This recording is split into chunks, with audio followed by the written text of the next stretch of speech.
I'm Michael, and this is Right It Wrong. When I heard Alex Garland was making a movie called Civil War, I was shocked. Political tensions are already so high. A movie called Civil War, set in near-future America, seemed guaranteed to stoke the flames. But this film defies expectations. It's a hyper-aware political film masquerading as apolitical, delivered by one of the best storytellers of our time. But how does Garland manage to use such an inflammatory, divisive topic as a jumping-off point for productive political discourse? How can an author impart a deeply political message without being accused of sermonizing?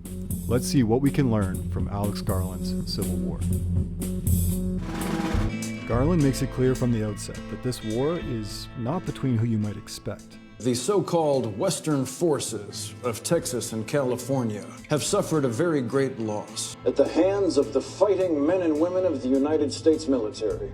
If we carry contemporary American political conflict into this film, we'd expect Texas and California to be at war, not on the same side. But if you look at the combatants here, it's impossible to tell which ones are left or right, red or blue. Garland declares right from the start, this war is not drawn along recognizable political lines. Sammy, July 4th, July 10th, West Coast forces, fucking Portland Maoists, it's all the same. Which is a hard pill to swallow. Politics dominates the media cycle in America and is a deep part of the identity of so many Americans. Even the marketing for this film seemed to hint at political allegiance playing a role. Well, you're American, okay? What kind of American are you? You don't know?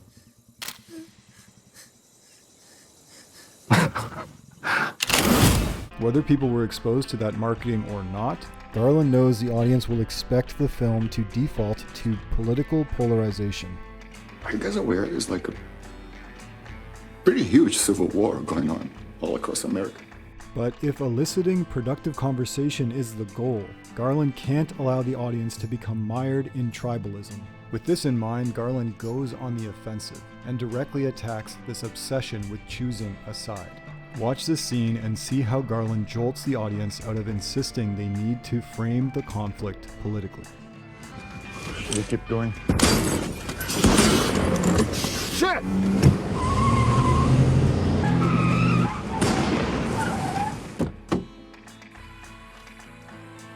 Don't try driving on. This guy's a good shot. Hey, who do you think they are? No idea. Are you WF? Who's giving you orders? No one's giving us orders, man.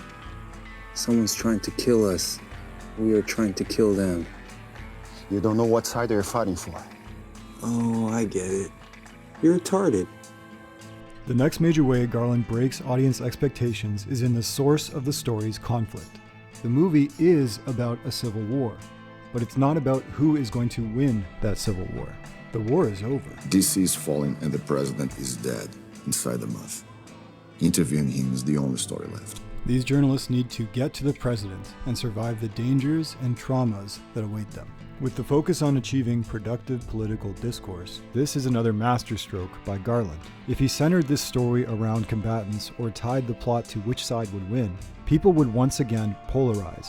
They'd put up their guard. Following these journalists, we get to fully experience the war on the front lines without taking a side. By breaking the audience's expectations for the story's world building and the source of the story's conflict, Garland has removed modern political polarization from his modern film called Civil War. This creates space for conversation, but it also comes at a high cost. Expectations are like promises. When they're broken, it removes trust. An audience who came into a theater expecting to see one movie only to be shown another might get up and ask for a refund. To keep the audience in their seats, Garland interlaces high-intensity action sequences with periods of calm, where the characters process what they've experienced. I didn't take a photo. I didn't take a single photo. I didn't even remember I had cameras on me. Oh my God, why didn't I just tell him not to shoot? The characters have been in such peril that it's impossible not to empathize with them, and the audience is riveted by the surreal nature of viewing a modern civil war on American soil. When we do see soldiers, they are human. You can picture your friends or relatives in these scenes, walking these streets. This movie feels real in a deeply unsettling way. It's all very ambitious. So many films fail at telling a cohesive and compelling story, yet Garland has to do that on top of breaking and rebuilding major audience expectations. Fitting that all in should be too much for any story to handle gracefully, but Garland makes it feel seamless. One of the ways he accomplishes this is by separating the two main tracks. Sammy and Joel largely stick to exposition. Mr. President, do you regret any actions implemented during your third term in office? In retrospect, Mr. President, do you still think it was wise to disband the FBI? Sir, how is your policy evolving in the use of airstrikes against American citizens? Now we're talking. Lee and Jesse drive the main conflict in the story forward. Okay, but you are angry with me. There is no version of this that isn't a mistake. I know, because I'm it. So Garland has convinced us to leave our personal politics at the door and enjoy his compelling tale. But why make a movie called Civil War in modern America if you're just going to dance around the polarization that actually exists? If you don't pick a side, are you saying anything at all? I'm not making this film accidentally. I have a position. I am concerned, right? I'm taking a position against things that I, on an ideological level, disagree with. Garland has worked so hard to get the audience to lower their guard so that they will listen. You don't want to miss this. But what is the message?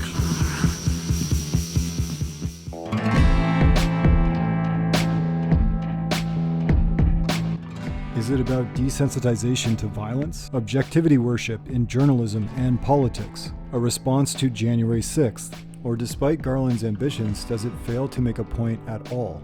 It's not obvious what message you're supposed to take from this movie. And that's the point.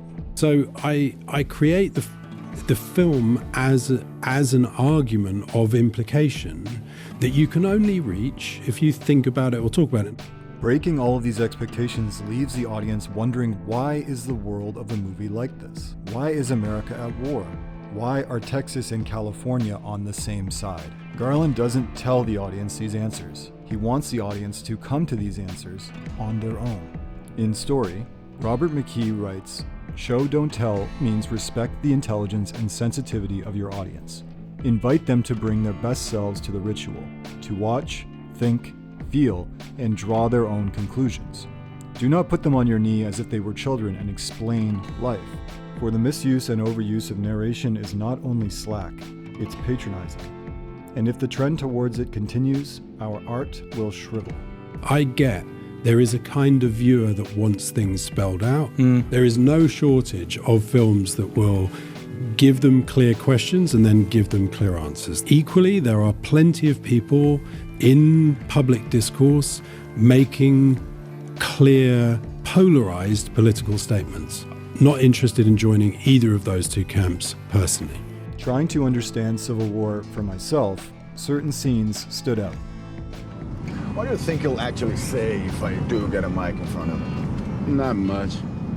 The ones that get taken, Gaddafi, Mussolini, Ceausescu, they're always lesser men than you think.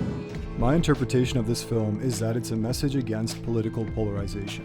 It is trying to convey to us that our similarities as citizens are greater than our differences, that our true enemy isn't each other, but those who try to take away our freedoms, pit us against one another, and seize power for themselves. And finally, that in the end, all dictators fall. But that's just my interpretation. I'd love to hear about your own. Through breaking our expectations, Garland encourages this conversation, discourse over polarization, without being accused of sermonizing, all in a film set in modern America called Civil War.